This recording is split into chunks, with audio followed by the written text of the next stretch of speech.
Hello everyone, welcome to art study में DG. Arts study में DG में आपका बहुत बहुत स्वागत है। As you know that we have started history series of class 6। This is the fifth lecture of chapter 11 that is new empires and kingdoms. तो new empires and kingdoms का ये हमारा पांचवा और आखिरी लेक्चर है।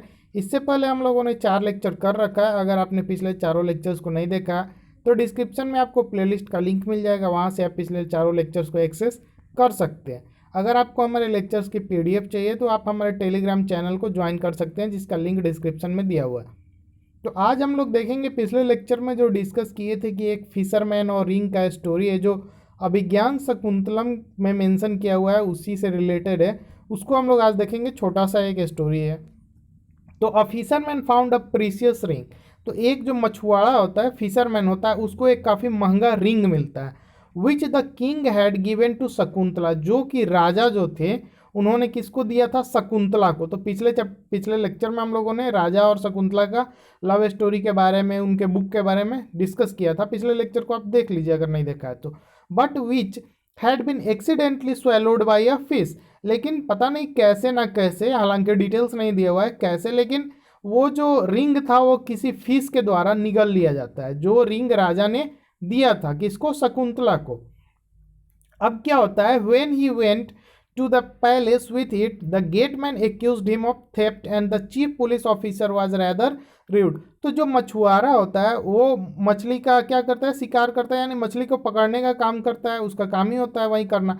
तो उसको कैसे ना कैसे पहले मछली मिलता है और मछली से वो रिंग मिल जाता है। तो राजा को लगता है कि उन्हीं का रिंग होगा, तो वो देने जाता है महल में। तो जो गेटमैन होता है उस पर जो है चोरी का इंजाम लगाता है, उसको बोलता है कि तुमने ये रिंग चोरी किया है, तुमको मछली में नहीं मिला है। और वहाँ का जो चीफ पुलिस ऑफिसर, यानी कि जो राजा का पुलिस ऑफिसर होता है, उसका जो चीफ था, वो भी काफ़ी बुरी बुरी तरह से मतलब बर्ताव करता है उस मछुआरे के साथ।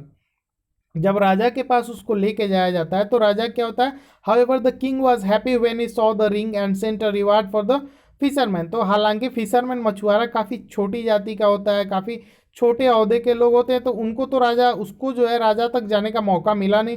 तो उसने क्या किया, उस रिंग को उसके हाथों, उसके चीफ पुलिस ऑफिसर या जो भी है उसके हाथों राजा तक भिजवा दिया। राजा को जब रिंग दिखा तो राजा बहुत खुश हुए और उन्होंने क्या किया, रिवार्ड उस फिशरमैन के लिए रिवार्ड भिजवा दिया कि हाँ ये इनाम ले जाओ, उसको दे देना। तो जो पुलिस ऑफिसर था और गेटमैन था, वो दोनों क्या करता है, उस रिवार्ड में से एक शेयर ले लेता है। यानी कि यहाँ पे दिखाया गया है करप्शन को।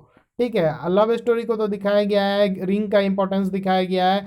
ठीक है, लेकिन और भी चीज़ें, और भी पॉइंट्स हैं जिसको आपको डिस्कस करना है, खुद से एनालाइज करना है। एनसीईआरटी में आप नीचे देख लेना और एनालाइज करना कि आखिर ऐसा क्यों हुआ होगा।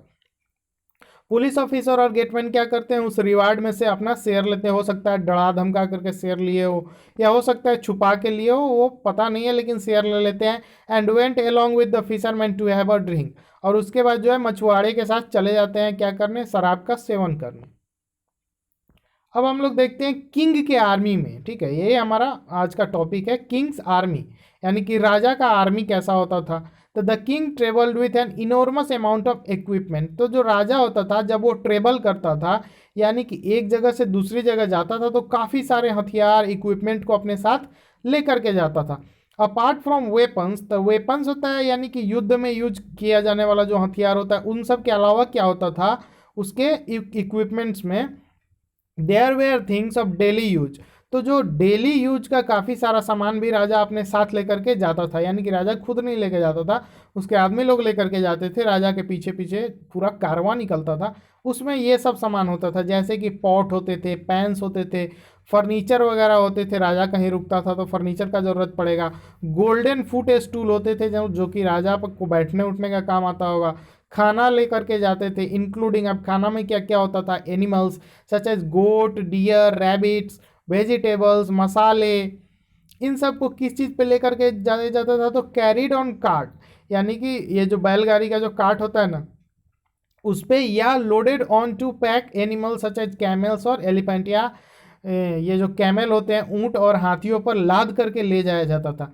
This huge army was accompanied by musicians beating drums and others playing horns and trumpet. तो जब राजा जब ट्रेवल करते थे, यात्रा पे निकलते थे कहीं, तो काफ़ी सारे सामान लेकर के तो जाते ही थे, साथ साथ अपने साथ बैंड बाजे वाले को भी लेकर के जाते थे। यानी कि जब राजा आते थे तो वे लोग बाजा करके, ड्रम को पीट करके मतलब लोगों को एक तरह से इंफॉर्मेशन देते थे, मैसेज देते थे, नोटिस देते थे कि राजा आ रहे हैं। उन लोगों को पहले ही पता चल जाता था, वो हॉर्न्स बजने लगता था, ट्रम्पेट्स बजने लगते थे, तो राजा आ रहे हैं, सभी लोग अलर्ट हो जाया करते थे। Villagers had to provide hospitality along the way. अब राजा जिस रास्ते से गुजरता था तो वहाँ के जो गांव वाले थे उनका एक तरह से जिम्मेदारी था क्या करना, राजा का सेवा सत्कार करना। They came with gifts of curds, gur and flowers and provided fodder for the animals. तो वे लोग जो है राजा के लिए काफ़ी सारे गिफ्ट लेकर के आया करते थे। हालांकि लोग तो गरीब होते थे, तो वो अपने हिसाब से उनको जो भी अच्छा लगता था वो लेकर के आते थे। जैसे एग्जाम्पल में आप दही लेकर के आते थे, गुड़ लेकर के आते थे, गुड़ यानी कि मीठा। उसके बाद कुछ लोग फूल लेकर के आते थे राजा को स्वागत करने के लिए।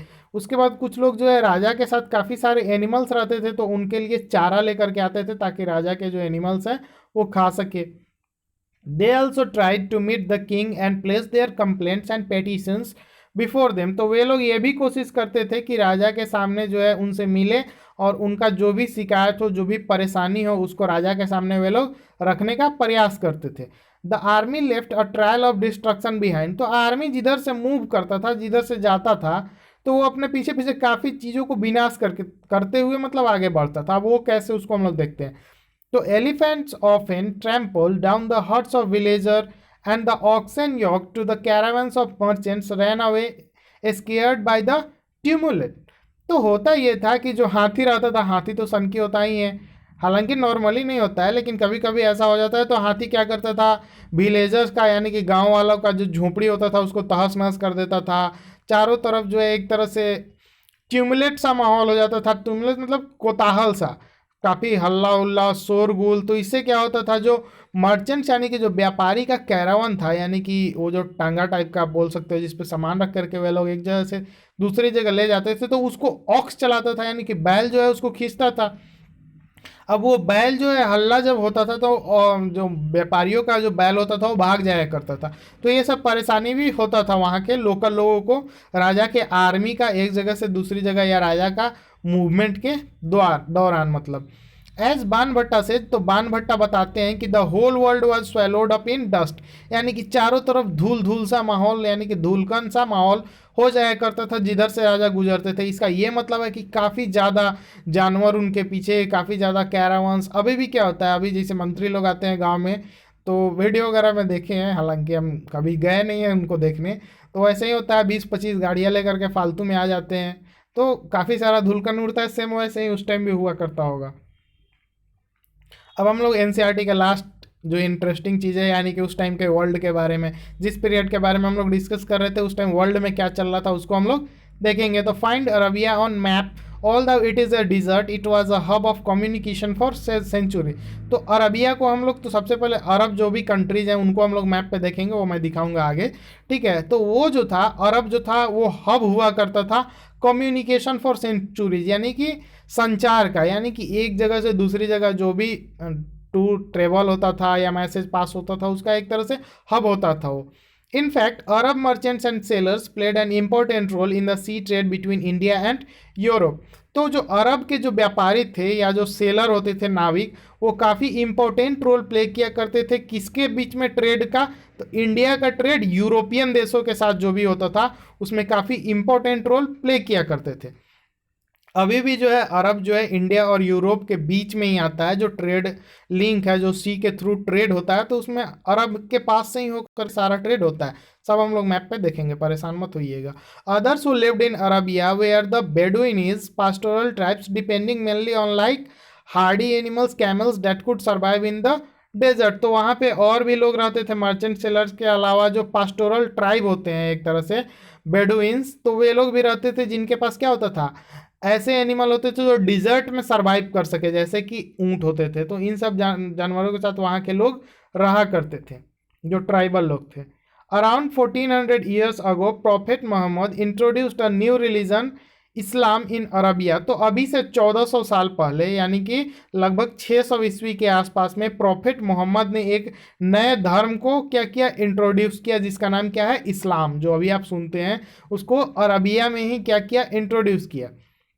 Like Christianity, Islam was a religion that laid a stress on the equality and unity of all before Allah, the one supreme God.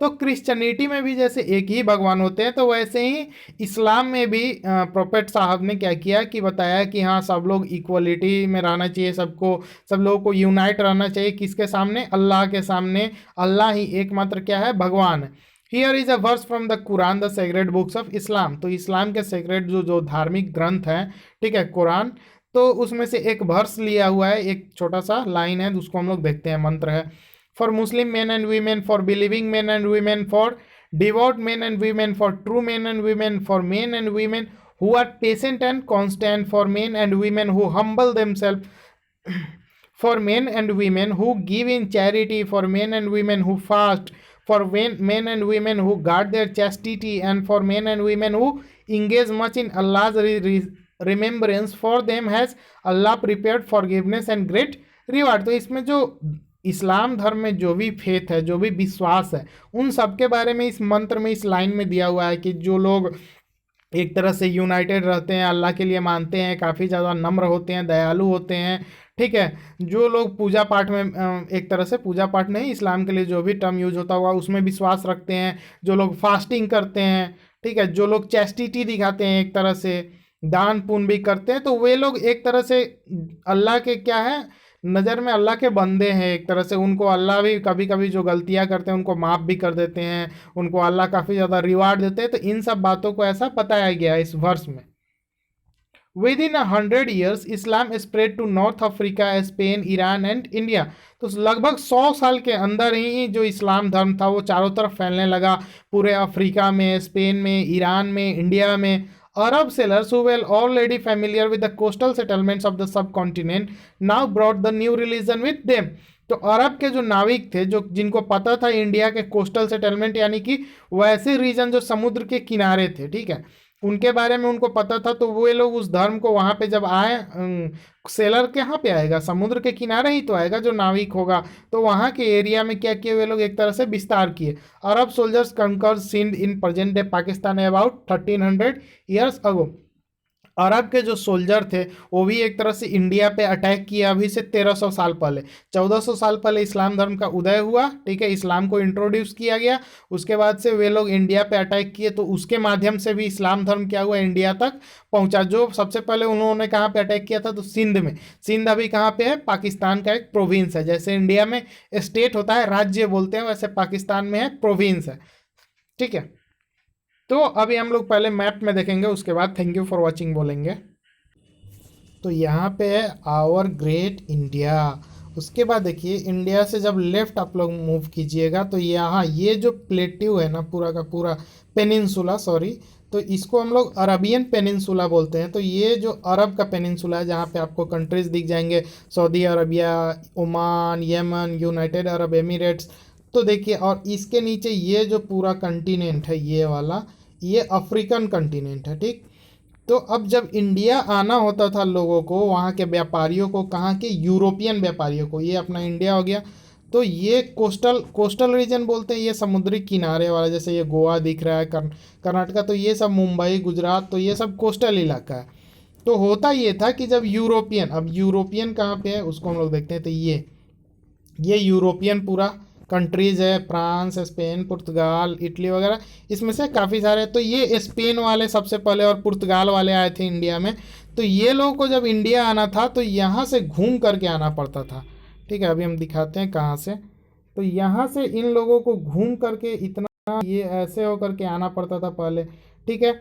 तो एक ये रास्ता है और दूसरा रास्ता है इधर से आकर के ये अरबियन पेनिनसुला के पास से आ जाना। तो ये रास्ता काफ़ी नज़दीक है यूरोप से ट्रेड का, और अभी भी इसी रास्ते को ही एज अ ट्रेड में अपनाया जाता है, ठीक है। तो यहाँ पे जो अरब लोग थे इनका काफ़ी ज़्यादा इन्फ्लुएंस तब भी होता था और अभी भी काफ़ी ज़्यादा इन्फ्लुएंस इनका है, ठीक है। तो आज के लेक्चर में इतना ही, ये चैप्टर हमारा ख़त्म हुआ। Thank you for watching, stay tuned with us.